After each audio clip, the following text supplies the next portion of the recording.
Hello everyone. In this tutorial we will explore the sketch tools available in cmBuilder.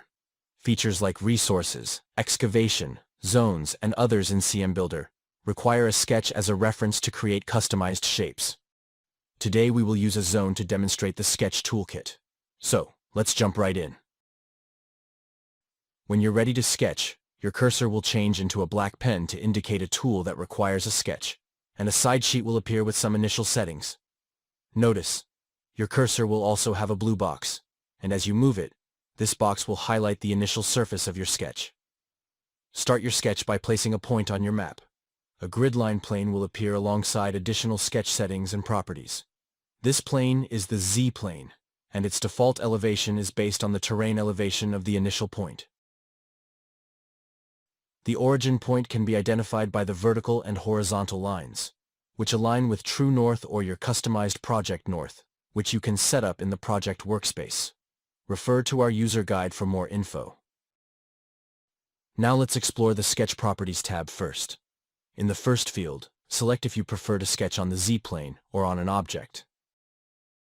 You can offset the plane elevation by either entering the value in the field or by selecting a new elevation from the viewer. The geometry and point fields will display global references for your sketch elements. You can also visualize the sketch area in the Properties tab and confirm the sketch when ready. In the Settings tab, you'll find various display configurations for your sketch. Make sure Close Polyline Automatically toggle is turned on to automatically close the polygon when the ends are not connected. Enable or disable the Length, Angle, and Area preview to view the respective values on the polyline display. Turn on the Snapping Display toggle to easily snap the geometries along grid lines or other known references. Enabling 3D projection on Z-plane only will display a projection of the sketch on the terrain.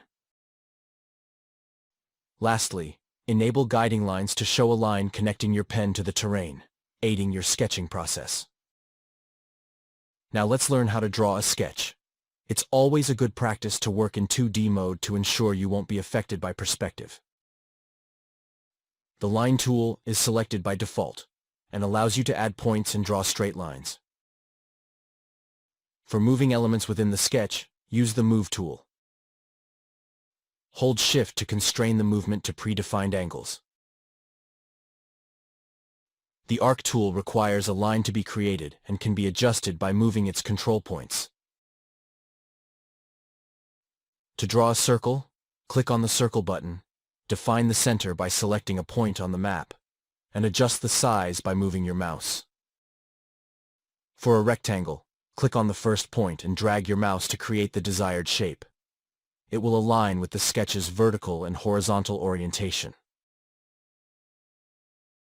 Note: a sketch can only contain one continuous line. A warning will be displayed if it contains more than one.